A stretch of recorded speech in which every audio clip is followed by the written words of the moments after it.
بسم اللہ الرحمن الرحیم۔ شروع اللہ کے نام سے جو بہت مہربان نہایت رحم والا ہے۔ سورہ بقرہ 221 فرمان الہی ہے، وَلَا تَنكِحُوا الْمُشْرِكَاتِ حَتَّى يُؤْمِنَّ، اور تم مشرک عورتوں سے نکاح نہ کرو یہاں تک کہ وہ ایمان لے آئیں۔ وَلَا أَمَةٌ مُؤْمِنَةٌ خَيْرٌ مِّن مُشْرِكَةٍ وَلَوْ أَعْجَبَتْكُمْ، البتہ ایک ایمان والی لونڈی مشرک عورت سے بہتر ہے اگرچہ وہ تمہیں بھلی ہی کیوں نہ لگے۔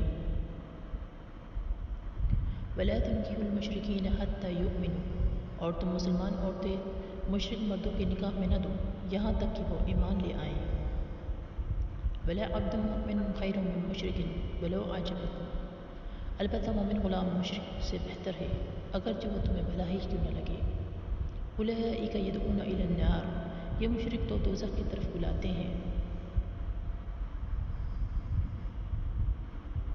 وَاللَّهُ يَدْعُو إِلَى الْجَنَّةِ وَالْمَغْفِرَةِ بِإِذْنِهِ، اور اللہ اپنے حکم سے تمہیں جنت اور بخشش کی طرف بلاتا ہے۔ وَيُبَيِّنُ آيَاتِهِ لِلنَّاسِ لَعَلَّهُمْ يَتَذَكَّرُونَ، اور وہ لوگوں کے لیے اپنی آیتیں بیان کرتا ہے تاکہ وہ نصیحت حاصل کریں۔ اختتام۔